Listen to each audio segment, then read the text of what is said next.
बताइए दूसरी जगह मतलब। Hello everyone, welcome to Avanti classes. My name is Manjeet Bhardwaj. हाँ बेटा, अभी बोलो। सर मैंने ज्वाइन कर रखा है, आपको तो पता ही था। आप गाड़ी नहीं थी उस दिन जब मैं ज्वाइनिंग कर रहा था, मतलब आप और वैभव सर और फिजिक्स वाले सर। तो सर क्लासेस ही वहाँ पे 7 साढ़े 7 तक होती हैं। मैं घर ही पहुंचता हूँ 9 बजे, टाइम ही नहीं मिल पाता। और चलो सही। गला बैठा हुआ है? गला ठीक ठाक है? तबीयत या मुझे ही लग रहा है? सब हेलो। वॉइस ब्रेक हो रही है उसकी। गई मेरी वॉइस गई। मेरी वॉइस आ रही है क्या? हाँ मेरी यस सर। सही है, सही है, सही है। ठीक है, चलो फिर भाई स्टार्ट करते हैं हमारा लेसन। तो आज हम क्या करने वाले हैं? पीरियोडिक प्रॉपर्टीज का फर्स्ट लेक्चर पीवाईक्यूज का लगाएंगे। ठीक है, बहुत आसान सा चैप्टर है, बहुत कुछ क्रैमिंग है इसके अंदर, आपको पता ही होगा। तो चलिए स्टार्ट करते हैं। 3% इसकी ओवरऑल वो है वेटेज। तो IPC symbol for the atomic number 119, 119 के लिए 118 के बाद में हमने वो अन बिन समथिंग समथिंग लगा रखे हैं ना, तो वैसे करके कुछ होता है। तो भाई बताइए इसका आईपीसी नोमेनक्लेचर में इसका सिंबल क्या होगा?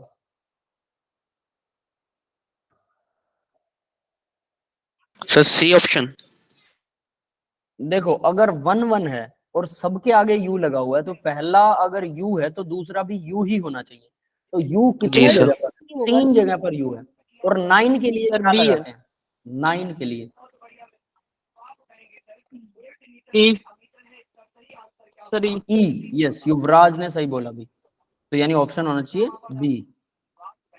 बी ऑप्शन होगा। यस, क्लियर है सबको? अगर नहीं क्लियर है तो दोबारा से वो टेबल देख लेना, अन बिन वाली, वो अन अन युन जो भी लगाते हैं उसके अंदर। तो इसका नाम होगा अन अन इनिनियम। अन इनिनियम, दैट इज। ठीक है, क्लियर है? आसान सा क्वेश्चन है, nothing special.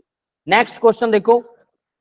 Element with 120 not yet discovered, अभी तक ढूंढा नहीं गया, विल बी एन ए, वो ट्रांजिशन एलिमेंट होगा, इनर ब्लॉक, इनर ट्रांजिशन होगा, alkaline earth metal, alkali earth metal होगा, डी ब्लॉक होगा, क्या होगा? एफ ब्लॉक होगा। कौन सा? चारों दे रखे हैं इसने, पी ब्लॉक नहीं दिया बस उसको, बाकी सारे बता रखे हैं।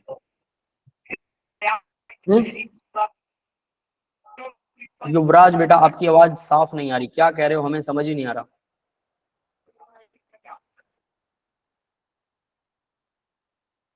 लिख दीजिए आप, ज्यादा बेटर रहेगा। सी ए और सी के बीच में घमासान युद्ध छिड़ा हुआ है। ट्रांजिशन मेटल, माधव कह रहा है ट्रांजिशन मेटल। कैसे ट्रांजिशन मेटल होगा भाई? 118 पर पी ब्लॉक खत्म होता है, 119 पर फिर एस ब्लॉक शुरू होगा, 120 पर भी एस ब्लॉक ही रहेगा। Sir C alkaline answer earth इसका, metal. Sir alkaline earth metal है इसका आंसर।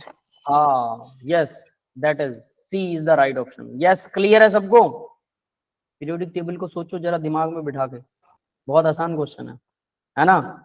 ठीक है, चलिए यस तो फिर आगे बढ़ते हैं।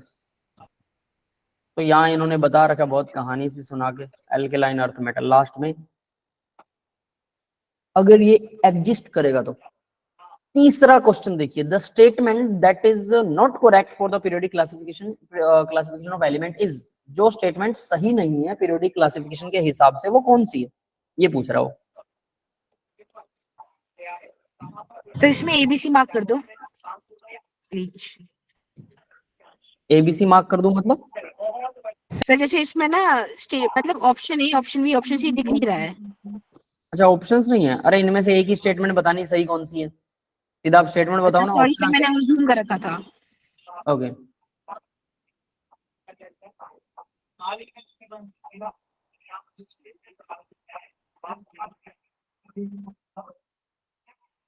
करेक्ट और इनकरेक्ट बताना बस,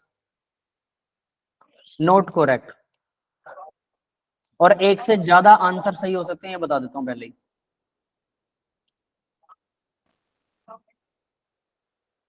ए,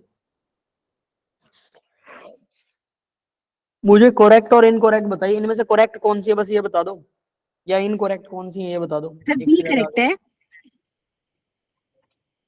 सर बी और सी करेक्ट है, और डी जो है सर इसमें मैं श्योर नहीं हूँ सर, मतलब डी की स्टेटमेंट समझ नहीं आ रही। चलो ठीक है, डी की स्टेटमेंट देखते हैं। For the transition element D subshell are filled with electrons monotonically with increase in atomic number. Atomic number जब इंक्रीज होता है तो डी के अंदर, डी सब शेल के अंदर इलेक्ट्रॉन्स फील्ड होते हैं, सिर्फ डी में ही फील्ड होते हैं, ऐसा है? नो सर, एक्सेप्शन सभी भी तो होते होता हैं है, ना। वो एस में भी तो जाता है कई बार, एक्सेप्शन Yes, sir. दिखाता हो, है ना? तो इसका मतलब ये है, तो ये स्टेटमेंट इनकरेक्ट है और बाकी सर की ए सारी गलत ही correct। है। बाकी ए की सही सारी कैसे है? सर समझ ए गए? वो तो मतलब पीरियोडिक फंक्शन होता है ना एटॉमिक मास का। The properties of element are periodic function of their atomic numbers. Number होते हैं बेटा, मास क्यों होता है? एटॉमिक मास का तो मेंडलीव ने बोला था। Yes sir. Modern periodic law तो एटॉमिक नंबर पर डिफाइन करता है। सर कंफ्यूज हो गई थी इससे। हाँ, कोई बात नहीं, है ना? सर क्वेश्चन में हमें गिवन नहीं है तो हम अपने आप से यही माने कि मॉडर्न पीरियोडिक टेबल की बात चल रही है। ओब्वियस है यार, जो चल रहा है उसी के बारे में बात होती है, वरना मेंडलीव होगा तो पक्के तौर पर मेंडलीव कहेगा। मेंडलीव Okay, होगा sir. तो पक्के तौर पर मेंडलीव का नाम लिया जाएगा, अगर मेंडलीव नहीं होगा तो डिफॉल्ट में तो फिर आप आज की बात करोगे, सीधी सी बात ये है ना। मैं अगर आपको ये पूछूं कि बेटा आपकी एज क्या है, तो आप क्या कहोगे? सर मेरी एज आप 10 साल पहले पूछ रहे हो, है ना? नहीं पूछेंगे, वो आज की बात करेंगे। तो लाइक दैट, ये बिल्कुल सिमिलर वैसे ही है। तो देखिए भाई, तीनों स्टेटमेंट बस करेक्ट समझ है। आ गया सर। स्टेटमेंट ओके बेटा, फोर्थ वाली स्टेटमेंट गलत है, तो एसपीटी ब्लॉक हैवियर होते हैं, P block element are metal, ठीक है। Next statement that is are true for the long form of the periodic table. Is are, भाई एक से ज्यादा स्टेटमेंट सही हो सकती है, एक से ज्यादा गलत हो सकती है, जो भी है, और long form of periodic table is are true. कौन सी सही है long form of periodic table के लिए? पढ़िए जरा one by one. It reflect the sequence of filling of electrons in the order of sub energy level। SPDF में भरे जाते हैं एनर्जी लेवल्स में इलेक्ट्रॉन्स। पहला तो ये कह रहा है, इसकी वजह से मतलब लॉन्ग फॉर्म होती है। दूसरा, it help to predict the stable valency states of element. Stable valency state को प्रिडिक्ट करता है लॉन्ग फॉर्म, ये तो कुछ अटपटा सा है। It reflect tend in the physical and chemical property. Physical और केमिकल प्रॉपर्टीज को भी रिफ्लेक्ट करता है भाई पीरियोडिक टेबल लॉन्ग फॉर्म, बिल्कुल करता है। फिजिकल और केमिकल प्रॉपर्टी पीरियोडिक टेबल से पता लगती है ना। It help to predict the relative ionicity of bond between any two element. ये relative ionicity of bond between two elements को प्रिडिक्ट करता है। दो एलिमेंट्स बॉन्ड बनाएंगे कि नहीं बनाएंगे, इसके बारे में भी डिफाइन कर देता है। एक इलेक्ट्रॉन डोनेट करने वाला, एक एक्सेप्ट करने वाला। तो ये बिल्कुल सही ऑप्शन लगता है। सॉरी बेटा, आपकी आवाज नहीं आ रही है, बताओगे?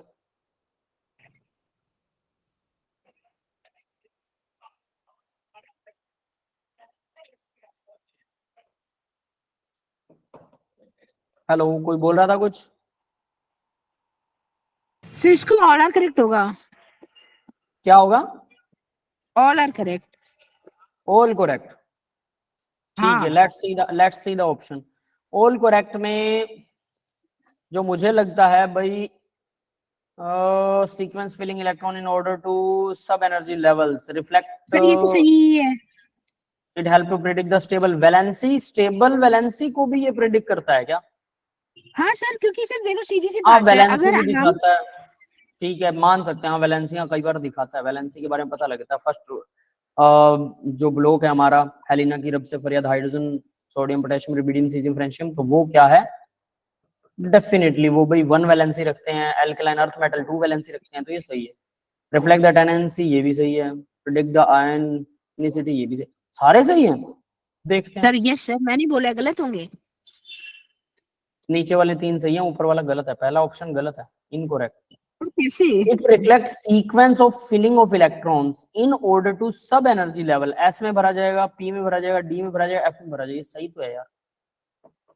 नहीं सर, क्योंकि अगर ये सब energy levels SPDF in the same sequence। अच्छा, ये सेम सीक्वेंस में नहीं भरा जाता, पर क्या यहाँ इसने ऐसा कुछ बोला था? इट रिफ्लेक्ट द सीक्वेंस, ये सीक्वेंस को रिफ्लेक्ट करता है। मतलब पहले वो एस में भरा जाएगा, फिर पी में भरा जाएगा। ये इस लाइन का मतलब थोड़ा सा अलग है भाई। वो कह रहा है कि क्या पहले वो एस में भरा जाएगा, फिर पी में, फिर डी में, फिर एफ में? क्या ये सीक्वेंस को बताता है? नहीं, ये नहीं बताता पहले एस में भरा जाएगा। ये सीक्वेंस का तो कोई लेना देना नहीं है, इसलिए ये ऑप्शन गलत है। थोड़ी सी हाई लेवल की, घटिया लेवल की कहूंगा, हाई लेवल नहीं, थोड़ी घटिया लेवल की इंग्लिश यूज कर रखी है, ठीक है। कहानी वही है, तो बेतुकी सी बात है। समझ गए? ऐसे क्वेश्चंस ना हमेशा कंफ्यूज करते होते हैं। सर नहीं समझ आया ये। I don't like this. ये क्या कह रहा है देखो, बता देता हूँ, समझा तो मैं देता एक्सक्यूज हूँ। मी सर। हाँ बोलो।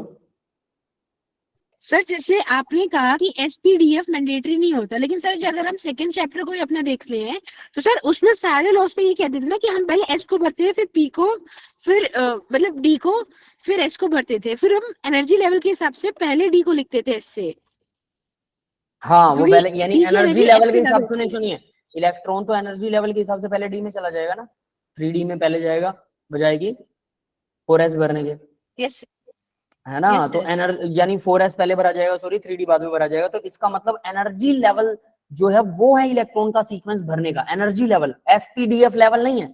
एस में भरा जाए पहले, फिर पी में, फिर डी में, फिर एफ में, नहीं। एनर्जी लेवल जिसका पहले कम होगा उसमें पहले भरा जाएगा, भले ही डी में पहले भरा जाए और एस में बाद में भरा जाए, इससे कोई फर्क नहीं पड़ता। ठीक है सर। समझ गए? ये लाइन ये कह रही है, बट इन्होंने जिस तरीके से समझाया है वो तरीका बिल्कुल भी हजम करने वाला तो नहीं है। ठीक है, तो मैं इस क्वेश्चन को ऐसे मानता हूँ कि थोड़ा मतलब अटपटे से क्वेश्चंस होते हैं, that's not the good ones. ये अच्छे क्वेश्चंस नहीं होते, दिमाग को खराब करने वाले से होते हैं। चलिए अब अगला क्वेश्चन देखते हैं। The correct order of ionic radius. Ionic radius का करेक्ट ऑर्डर बताना है, किसकी रेडियस ज्यादा है? Sir option C. Option C. और इसका रीजन बता सकते हो कैसे? सर जितना सर नेगेटिव चार्ज होगा सर उतने से उसका रेडियस ज्यादा होता है सर हाँ, एनायन नेगेटिव का चार्ज radius बढ़ेगा। होता है वो ज्यादा होता है कैटायन और उसके ओरिजिनल एटम के कंपैरिजन में। Yes sir. ठीक है, बिल्कुल ठीक है। तो इससे मतलब जो आपने क्या बोला सबसे ज्यादा किसकी है? सर एनायन सी, की होती है। डी, तो option D. C option C. D तो नेगेटिव आयन, ये 3 नेगेटिव है, ये 1 सर नेगेटिव है, सी ये सी डी सी। कुछ बच्चे सी कह रहे हैं, ठीक है। एल्यूमिनियम की सबसे कम होगी, मैग्नीशियम, फिर सोडियम। ये सारे एक ग्रुप के एलिमेंट है और सबके जिसके ऊपर चार्ज ज्यादा है वो ज्यादा इलेक्ट्रॉन को अट्रैक्ट करेगा, डेफिनेट सी बात है। उसके पास इलेक्ट्रॉन भी वैसे भी कम है, तो अगर देखा जाए जिसका चार्ज ज्यादा होगा उसी की रेडियस क्या होगी? कम होगी। तो बिल्कुल सही है। अब नेगेटिव चार्ज जिसका ज्यादा होगा उसकी रेडियस ज्यादा होगी, तो फ्लोरीन, फिर ऑक्सीजन, फिर नाइट्रोजन। सही है, यही सीक्वेंस सबसे सही होना चाहिए। हाँ भाई, किसी को इसमें डाउट है? No sir. ठीक है, सबको क्लियर है बेटा? ये C will be the right option. Yes sir. जी sir. Aluminium, magnesium, sodium, fluorine, oxygen, nitrogen. ठीक है, यही होगा जेड इफेक्टिव के हिसाब से, न्यूक्लियर चार्ज के रिवर्स में चलता है। नेक्स्ट क्वेश्चन देखिए, which within each pair of element fluorine, chlorine, sulphur, selenium, lithium and sodium respectively the element that release more energy upon an electron gain are. ये है यानी इसने pair दे देगा फ्लोरीन और क्लोरीन, ठीक है। ये बोल रहा है इन दोनों में से अगर मैं इलेक्ट्रॉन दूं तो कौन ज्यादा एनर्जी रिलीज करेगा? सल्फर और सेलेनियम, लिथियम और सोडियम। कौन ज्यादा एनर्जी छोड़ेगा? लिथियम और सोडियम तो एनर्जी छोड़ेंगे नहीं, वो तो लेंगे, उनकी एनर्जी तो हाई हो जाएगी, ठीक है। तो जो कम लेगा और जो ज्यादा लेगा इसमें डिफरेंशिएट करना है। उसके अलावा फ्लोरीन, क्लोरीन, सल्फर, सेलेनियम, इसके बारे में किसी का कोई गेस है? ये मैंने बताया था बहुत अच्छे से, फ्लोरीन और क्लोरीन का तो बढ़िया बताया था। कौन ज्यादा इलेक्ट्रॉन एनर्जी, जब इलेक्ट्रॉन गेन करता है तो कौन ज्यादा एनर्जी देता है और कौन कम देता है, और उसका रीजन भी बताया था, और कई बार ये क्वेश्चन आया है।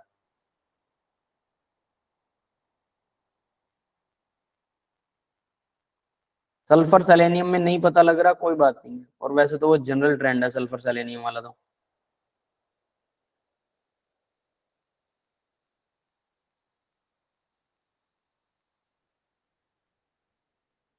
बताया कोई?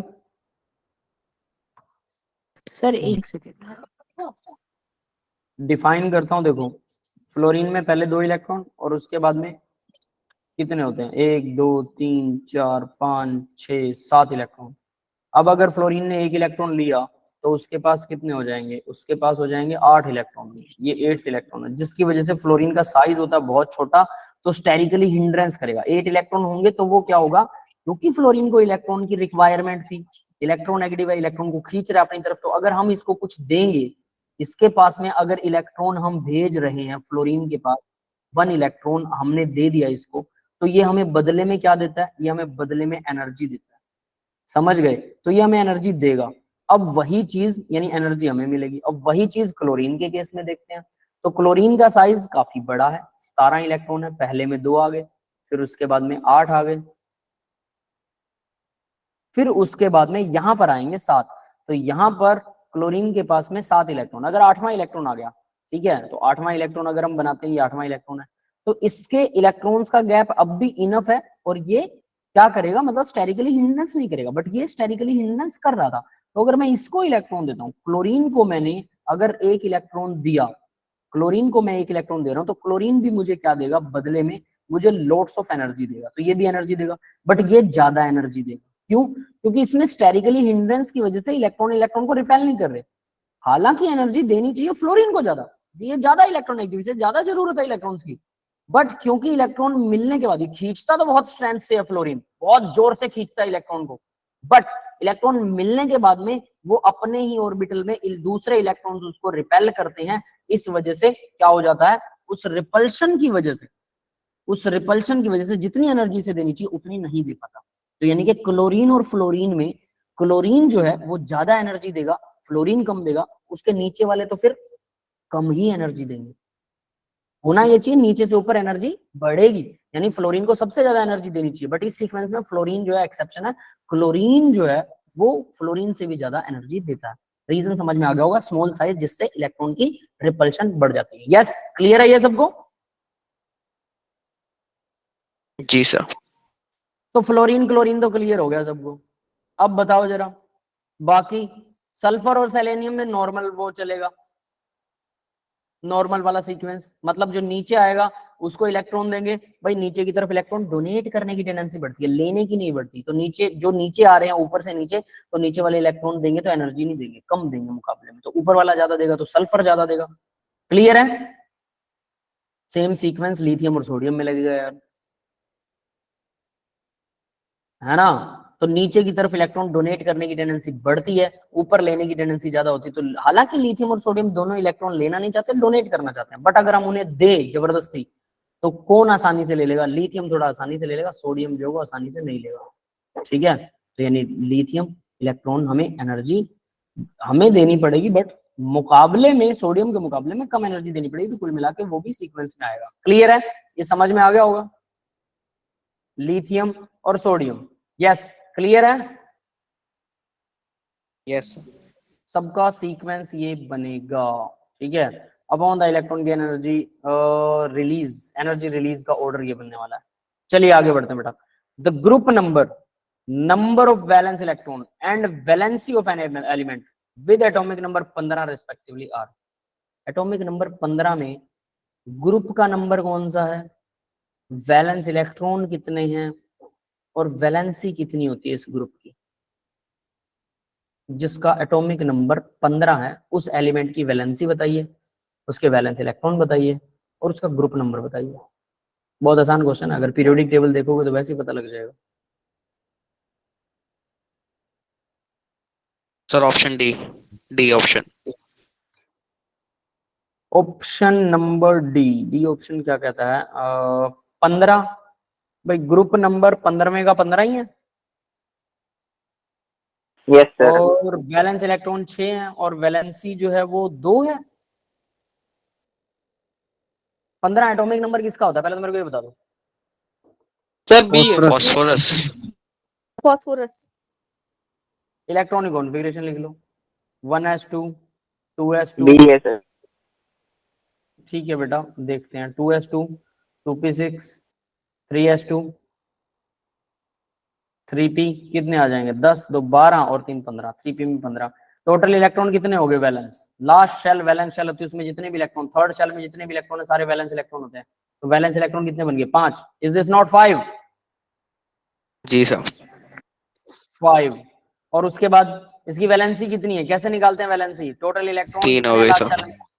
5 हैं। अगर ये नंबर 4 से ज्यादा होता तो 8 में से माइनस कर दो, ये वैलेंसी आ गई, कितना आया? 3। तो ये भी सही हो गया, ये भी सही हो गया। अब 15वें ग्रुप में आता है कि 16वें में आता है? भाई 5 और 3 वाला ऑप्शन तो सिर्फ इसी में है, बाकी में तो है ही नहीं, तो 15वें ग्रुप में ही होना चाहिए। अगर इसकी डाउट भी हो तो भी इससे डायरेक्टली निकाला जा सकता है। क्लियर है सबको? Yes sir. ठीक है, तो ये वैसा ही कुछ आगे इन्होंने कर रखा है। नेक्स्ट क्वेश्चन देखते हैं। The element having greatest difference between the first and second ionization energies. Sir के पहली सर और डी दूसरी आंसर इसका, में सर डी है क्या इसका, बेटा? सर डी के।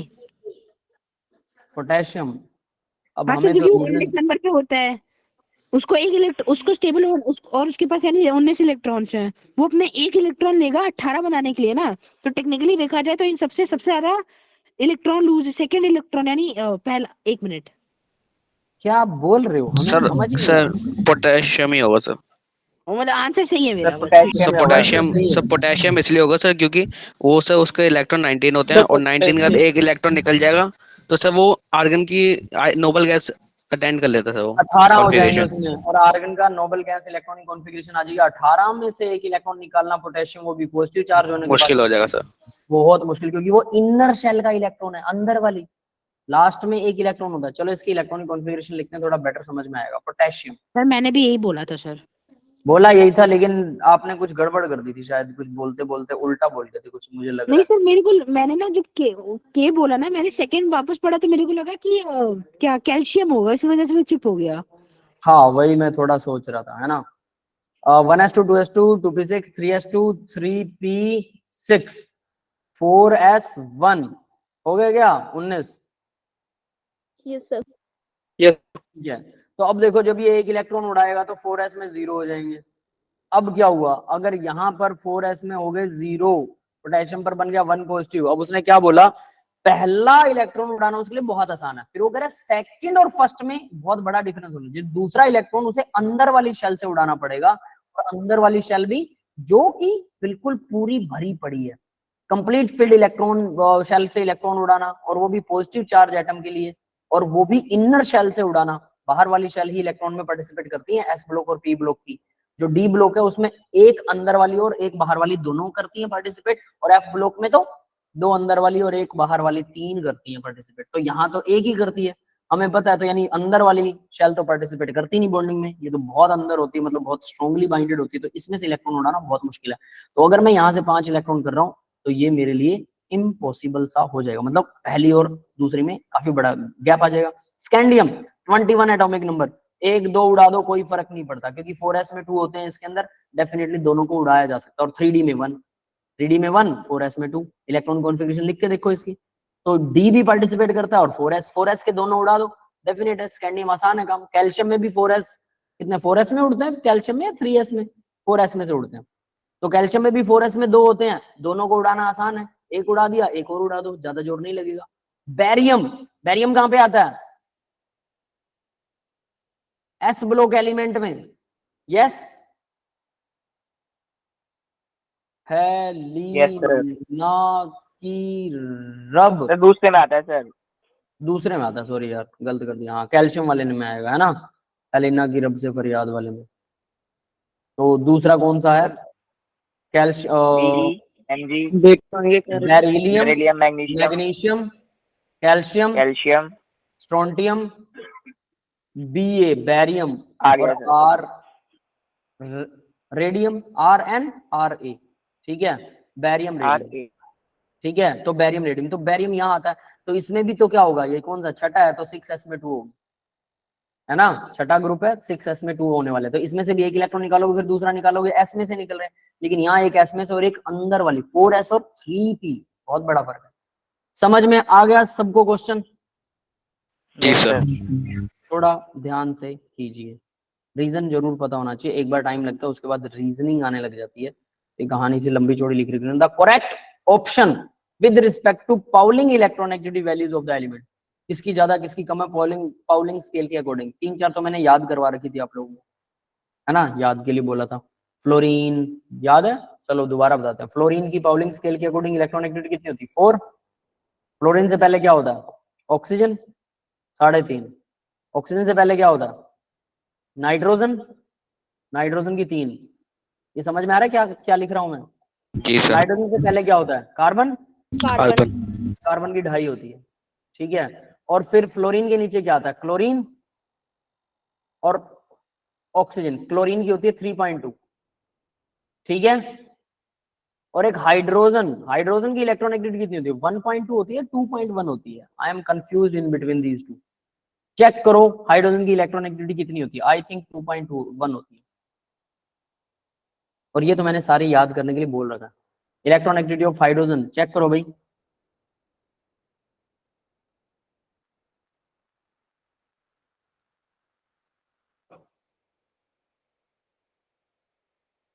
टू पॉइंट वन ही होती है, 2.2 2.1 ऐसा कुछ दिखा रखा है। 2.2 बस। हाँ ये लो 2.2 कर देते हैं, कोई बात नहीं है, ठीक है। चलो भाई, तो ये इलेक्ट्रोनेगेटिविटी तो मैंने याद करवा रखी है इसकी। अब यहाँ से एक सीक्वेंस पता लगता है, लेफ्ट टू राइट, अगर इस तरफ चलेंगे तो इलेक्ट्रोनेगेटिविटी वैल्यू कम होती है। और याद रखना ऊपर से नीचे, फ्लोरीन और क्लोरीन को देख लो, ऊपर से नीचे चलेंगे तो भी वैल्यू कम होती है, समझ गए। अब उस बेस पर इलेक्ट्रोनेगेटिविटी देख लो भाई इसकी ज्यादा है। अब आंसर निकालिए इस क्वेश्चन का, तो मुझे लगता है अब सही आंसर आना चाहिए। Sir option D. Option D कह रहे हो, गैलियम और जर्मेनियम। यस इसमें सर। किसकी ज्यादा है, गैलियम की, जर्मेनियम की ज्यादा है? Yes sir. बाकी सब में उल्टा? Yes sir. ठीक है, सिलिकॉन, एल्यूमिनियम। अब सिलिकॉन अगर दूसरे ग्रुप्स के हैं तो उसमें थोड़ा सा कंफ्यूजन हो सकता है भाई। बाकी के बच्चों का आंसर, किसी का आंसर देगा कोई? पीरियोडिक टेबल सर बनना, इसमें देखो फर्स्ट वाले ऑप्शन में सल्फर बाद में आता है, ये गलत हो गया सर। ठीक है, तो सर सेकंड वाले में सिलिकॉन बाद में, ये भी गलत हो गया सर। ठीक है। और सर ये सी में सर ये टेलुरियम, और सर ये नीचे वाला ऊपर वाला है सिलीनियम। तो सिलीनियम सर पहले आता है, ऊपर आता है मतलब, तो सिलीनियम की ज्यादा होनी चाहिए। ठीक है, गैलियम और और सर ये जर्मेनियम में ही ये सीक्वेंस है यस ये। सर, जर्मेनियम बाद में आता है तो उसमें ज्यादा। ठीक है, एनीवन एल्स, कोई और स्टूडेंट इस पे कोई कमेंट करना चाहता है? आई थिंक सही होना चाहिए, है ना। चलो देखते हैं, let's see the answer. The electronegativity value of given table, यहाँ इन्होंने पूरी दे ही रखी। देखो देना, इलेक्ट्रोनेगेटिविटी वैल्यू हमें याद नहीं करनी होती सारी, बट जब आप प्रैक्टिस करते हो तो कुछ कुछ याद रह जाती है। जो याद करने वाली वैल्यूज थी वो मैंने पहले से लिख दी है, ठीक है। तो यहाँ देखिए, एल्यूमिनियम 1.5 इन्हें खुद दे देगा, सिलिकॉन 1.8, तो ज्यादा कौन सा हमें पता ही है, और फॉस्फोरस 2.1 है, सल्फर 2.5 है, सेलेनियम 2.4 है, टेल्यूरियम 2.01 है, नीचे की तरफ घट रही है ना, और इस तरफ बढ़ रही है, ठीक है। ये दोनों तो सीक्वेंस समझ में आते हैं। तो नीचे की तरफ अब देखो 1.5 और 1.6, ये कैसे हो गया भाई? एल्यूमिनियम के नीचे गैलियम 1.6, गैलियम का ज्यादा कैसे हो गया? वो लेफ्ट में भी चला गया ना, समझ, राइट यस में है सर। ना, वो राइट में भी चला गया, वो ये एल्यूमिनियम की भी। एक्सपेरिमेंटली होता है ना इसका, क्या? मीनियम का तो एक्सपेरिमेंटली दे रखा है ना बुक में। हाँ, ये वैल्यू ये भी याद रखना। देखो बोरोन, एल्यूमिनियम, गैलियम, इंडियम और थैलियम, ठीक है। तो ये एक तरह से ऊपर से नीचे जाएंगे तो इलेक्ट्रॉनिक कम होनी चाहिए, बट इसकी तो बढ़ गई। तो ये आप कह सकते हैं एक्सपेरिमेंट कह लीजिए या लर्न करने के लिए है, ये लर्निंग वैल्यू है, ठीक है। फिर गैलियम का, जर्मेनियम, जर्मेनियम कहाँ आएगा भाई? बोरोन से नेक्स्ट लाइन में आता है।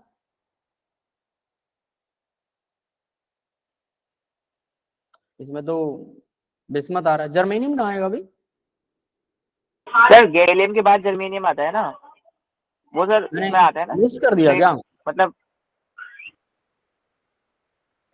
गैलियम के इसमें बाद सही जर्मेनियम? है।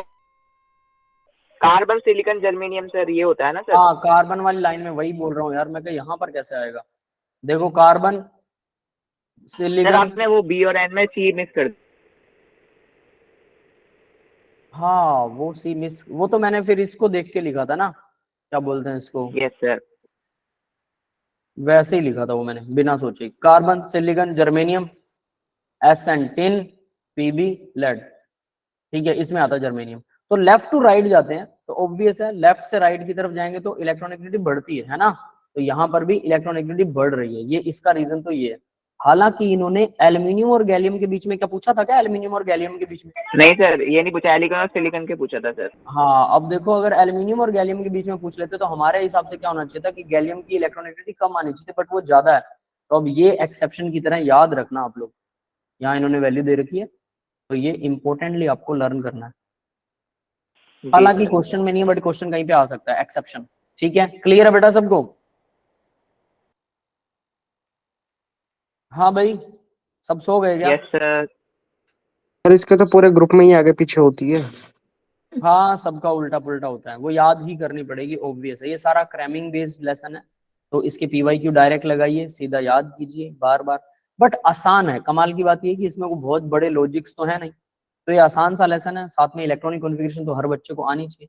Correct order of atomic radius of carbon CS, caesium Al, aluminium and sulphur is. Atomic radius का करेक्ट ऑर्डर बताना, बताइए जरा।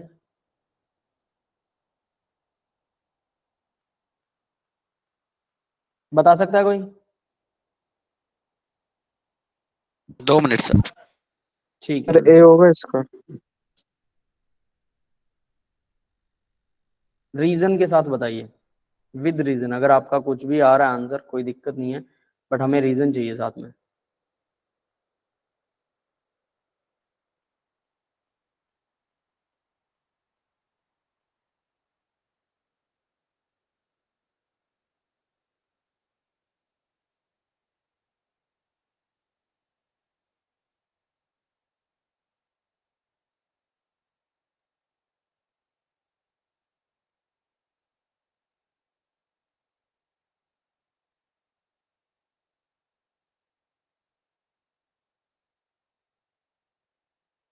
है किसी के पास कोई रीजन इसका?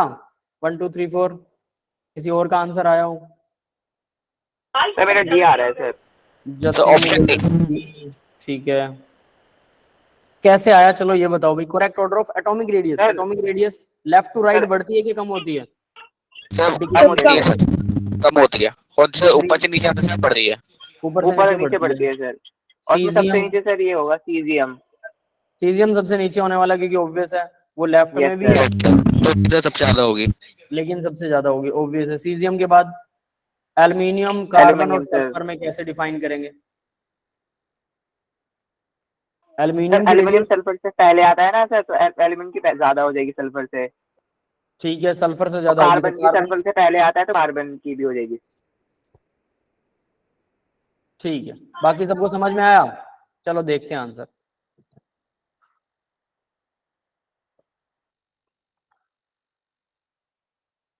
कौन सा आंसर सही किया था आपने?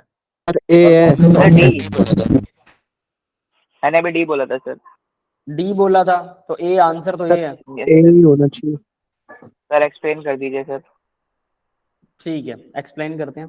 देखो भाई, कार्बन सल्फर, हमें सीजियम का तो सबको कंफर्म है ना, सीजियम कहाँ आता है? पीरियोडिक टेबल का थोड़ा सा खाका बना के देख लिया करो।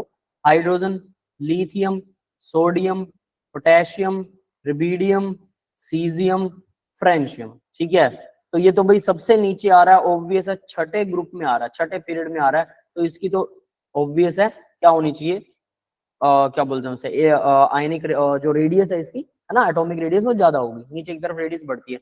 बाकी सब, एल्यूमिनियम कौन से ग्रुप में आता है? बोरोन वाले में, है ना, बोरोन एल्यूमिनियम, यस सर। ये आता है थर्ड पीरियड में। तो थर्ड पीरियड के अंदर अगर कोई चीज आ रही है, तो डेफिनेट, इसमें तो 3 ही शेल है, उसमें 6 शेल है, शेल नंबर बढ़ता है तो ऑब्वियस है, भले ही न्यूक्लियस बढ़ रहा हो बट शेल नंबर बढ़ रहा है तो बहुत बड़ा इफेक्टिव होता है। तो ये तो इससे ज्यादा होने वाली है ही, एल्यूमिनियम इससे कम होगा। ठीक है, एल्यूमिनियम तो हमें वैसे भी बाकी सारे कम ही होंगे। सल्फर देखें तो सल्फर कहाँ पर आ रहा है? सल्फर कौन से ग्रुप में यस आता सर है? समझ में आ गया, कार्बन वाले ग्रुप में आएगा सर। यहीं पे गलती होगी सर। कार्बन वाले ग्रुप में आएगा, सल्फर कार्बन में नहीं आ एक रहा बेटा। Second sir. सर ऑक्सीजन वाले में है तो। हाँ सर, ऑक्सीजन वाले। अब देखो, ऑक्सीजन वाले ग्रुप में सल्फर आ रहा है, ये रहा ऑक्सीजन वाले में, तो कार्बन के बाद क्या होता है? बीच में नाइट्रोजन वाली फैमिली भी आती है ना, नाइट्रोजन फैमिली। Yes sir. ठीक है, Yes. तो लेफ्ट टू राइट जाते हैं तो क्या होता है भाई? एटॉमिक रेडियस कम होता है सर। कम होती है। कम होता है ना। तो अगर हम कार्बन से ऑक्सीजन की तरफ जाएंगे, एटॉमिक रेडियस कम हो गया, बट कार्बन आ रहा है सेकंड पीरियड में, दिस इज सेकंड पीरियड, है ना, और ये क्या आ रहा है? ये थर्ड पीरियड में आ रहा है। ठीक है, क्लियर है? तो थर्ड पीरियड वाले की ज्यादा होगी, Yes, तो sir. कार्बन और सल्फर में सल्फर की ज्यादा होने वाली है। लेकिन अब प्रॉब्लम आती है सल्फर और एल्यूमिनियम में किसकी ज्यादा। वो एल्यूमिनियम कहाँ आता है, एल्यूमिनियम लेफ्ट की तरफ आता है, लेफ्ट में, यानी सल्फर और एल्यूमिनियम के अंदर अगर हम कंपेयर करें दोनों के दोनों क्या है, थर्ड पीरियड में आ रहे हैं, तो जो लेफ्ट में होगा एल्यूमिनियम लेफ्ट में है, इसलिए एल्यूमिनियम की क्या होगी, ज्यादा होगी सर, मुकाबले ज्यादा होगी। यस, समझ में आ गया सबको। जी सर। Yes sir. बाकी के स्टूडेंट है ना, बहुत आसान सा है, बस जोड़ तोड़ ही करना है और कुछ नहीं है, ठीक है। चलो तो अब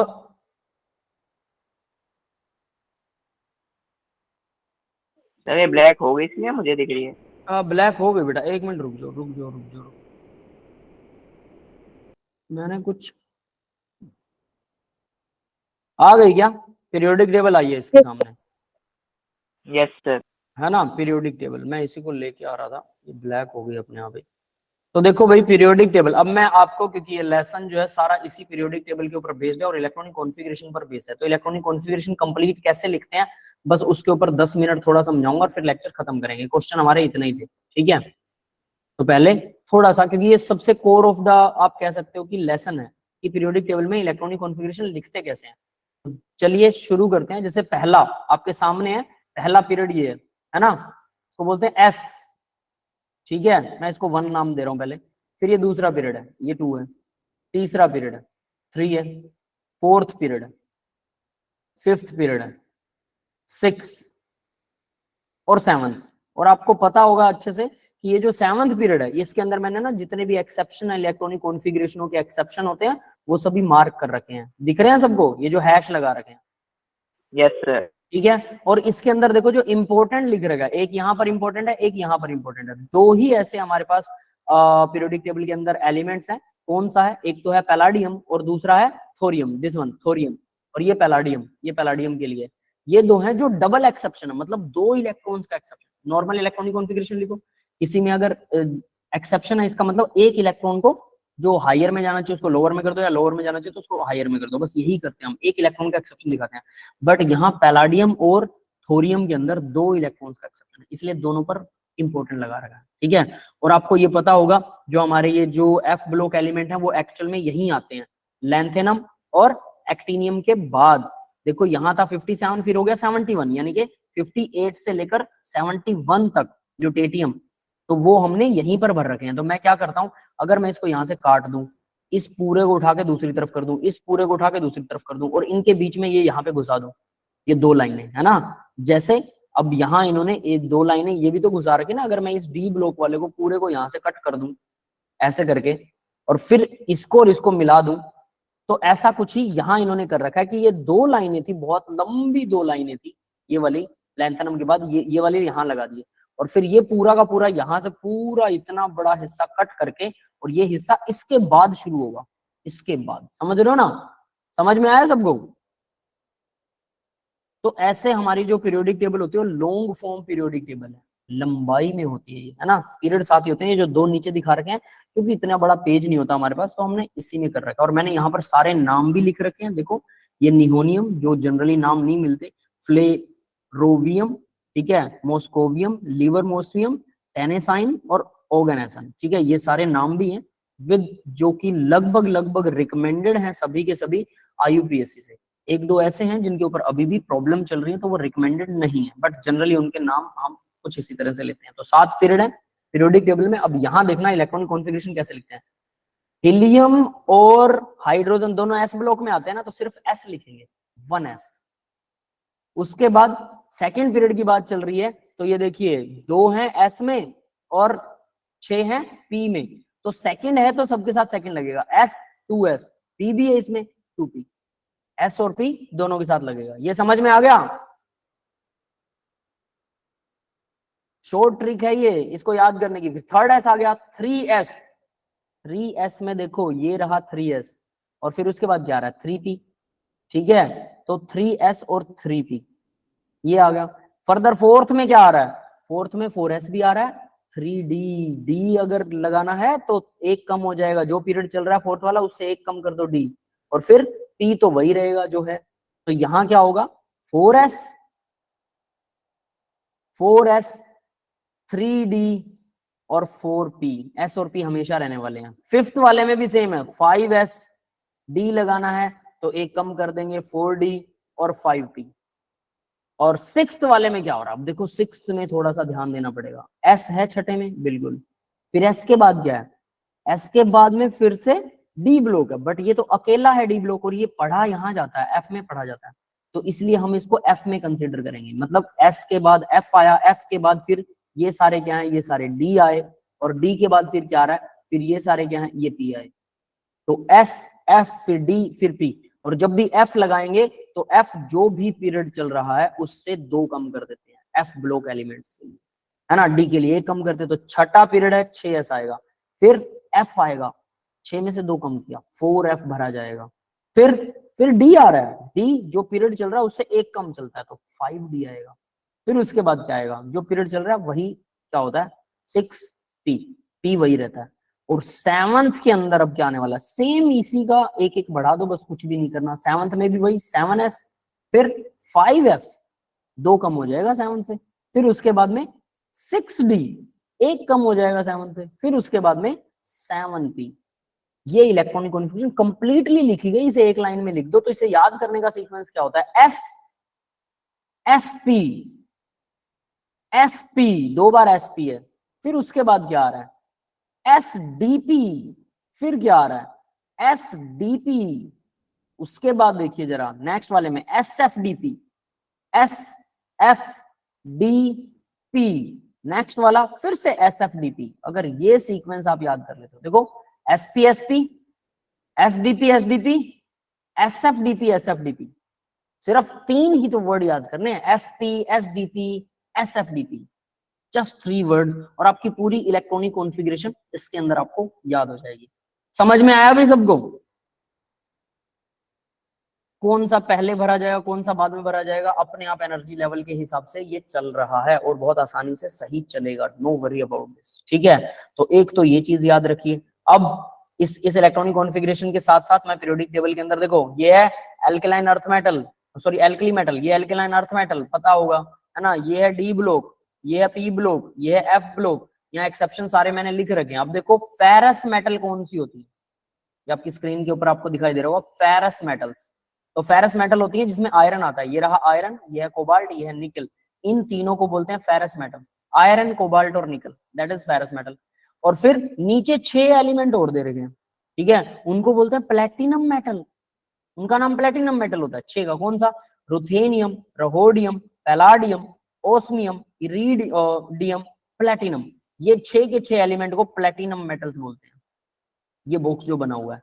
फिर उसके बाद देखिए कॉपर, एजी, एयू, ये जो तीनों मेटल्स हैं, सिल्वर, कॉपर, गोल्ड, इनके सिक्के बनते थे, तांबे के सिक्के होते थे, चांदी के सिक्के होते थे, गोल्ड सोने के सिक्के भी होते थे, तो इनको बोलते हैं coinage metal. Coinage, जिनके कॉइन बनाए जाते थे, जिसके साथ भी हैश लगा हुआ है, वो सब के सब इलेक्ट्रॉनिक कॉन्फ़िगरेशन क्या है, एक्सेप्शन है, याद रख लेना। तो ये है कॉइन एज मेटल, जिनके सिक्के बनते थे। क्लियर है भाई, ये बात समझ में आ गई सबको। और अब याद रखना, इनको बोलते हैं main group element. Representative element कौन से होते हैं, एस ब्लॉक और पी ब्लॉक को इकट्ठा अगर कर देते हैं तो उनको बोलते हैं रिप्रेजेंटेटिव एलिमेंट। और ये जो एस ब्लॉक है इसको main group element, representative elements को ही मेन ग्रुप एलिमेंट भी बोलते हैं, एस और पी दोनों को मेन ग्रुप बोलते हैं। और ये जो जिग जैग लाइन जा रही है पीरियोडिक टेबल से, इसके दूसरी तरफ, इस तरफ लगभग मेटल्स हैं, उस तरफ नॉन मेटल। तो नॉन मेटल तो थोड़ी सी होती है, लेकिन इसमें भी एक मेटलॉइड वाली लाइन होती है। कौन सी होती है पता है, silicon, germanium, arsenic, antimony, tellurium, polonium, astatine, ये सारी क्या है, मेटलॉइड्स। उसके अलावा बाकी सब इधर जितने भी हैं मेटल, उधर जितने भी हैं नॉन मेटल। ये समझ में आ गया सबको, यस बेटा, ये क्लियर है सबको, जल्दी से बताइए। सब सो गए, बस लास्ट लाइन रह गई है, 1-2 मिनट का लेक्चर है, डोंट वरी अबाउट दिस। मैं इसको इसलिए रिवाइज करवा रहा हूँ क्योंकि इसके अंदर आपको नेक्स्ट लेक्चर में फिर हम इसमें बहुत सारे क्वेश्चंस इसके अंदर से बनते हैं, सारे इसी में से बनते हैं। अब आगे देखिए, इंपॉर्टेंट आपको समझ में आ गया होगा क्या है, ये इंपॉर्टेंट लगा मतलब डबल एक्सेप्शन। अब एक चीज देखो, लैंथेन और एक्टेनॉइड, ये पढ़े लिखे जाते हैं डी ब्लॉक में, ये दोनों डी ब्लॉक में लिखे हुए हैं, लेकिन पढ़े जाते हैं एफ ब्लॉक में। मैंने इसको एफ ब्लॉक में भी लिख रखा है यहाँ पे, है ना। तो लिखे जा रहे हैं डी में लेकिन पढ़े जा रहे हैं एफ में, ये दोनों हैं लैंथेनॉइड एंड एक्टिनोइड्स। ठीक है, अब उसके बाद और एक चीज बताता हूं, यूरेनियम के बाद वाले जितने भी एलिमेंट हैं जो नीचे वाली लाइन के हैं, यूरेनियम के बाद वालों को बोलते हैं ट्रांस यूरेनिक एलिमेंट या फिर मैन मेड, यूरेनियम के बाद वाले। और उसी में जो क्यूरियम है, सीएम जिसका सिंबल क्यूरियम है, इसके बाद वाले ये जो एलिमेंट हैं इनको बोलते हैं लेटर एक्टिनोइड। ये बाद में ढूंढे गए थे तो इसका नाम बन गया लेटर एक्टिनोइड। और यूरेनियम के बाद जितने भी हैं उनको बोलते हैं ट्रांस यूरेनिक, यूरेनियम के बाद वाले मैन मेड भी बोलते हैं, ये सारे मैन मेड है सब के सब, ट्रांस यूरेनिक या मैन मेड ये सभी। और इसमें लेटर एक्टिनोइड का मतलब क्यूरियम के बाद वाले सारे, क्यूरियम को इंक्लूड करते हैं, मतलब अमेरिशियम अमेरिका के बाद जो भी आता है वो सब लेटर एक्टिनोइड कहलाता है। ठीक है, इस तरह से पीरियोडिक टेबल एक्सेप्शन जो भी है वो सारे मैंने इसके अंदर लिख रखे हैं। आपको कम से कम इनकी इलेक्ट्रॉनिक कॉन्फ़िगरेशन लिखनी और ये सारे ग्रुप्स के नाम आने चाहिए, that's most important part. Clear है बेटा सभी को? और ये सबको आना चाहिए कम से कम यार, ये बेसिक्स है केमिस्ट्री का, पीरियोडिक टेबल भी केमिस्ट्री का बेसिक है। ठीक है, ये स्लाइड आपके पास पहुंचेगी डेफिनेटली नोट्स के अंदर। तो आज के लेक्चर में हम बस इतना ही करेंगे, क्वेश्चंस हम कर चुके हैं। नेक्स्ट लेक्चर में इसी के बेस पर कुछ क्वेश्चंस करने वाले हैं। आपको सारे डीपीपी शेयर कर रखे हैं मैंने, बिटली लिंक के ऊपर है, तो अपना डीपीपी चेक कीजिए। Thank you everyone. तो बेटा अभी किसी का डाउट है तो बताइए मुझे, anyone have any doubt? No sir. ठीक है, तो एक और चीज बता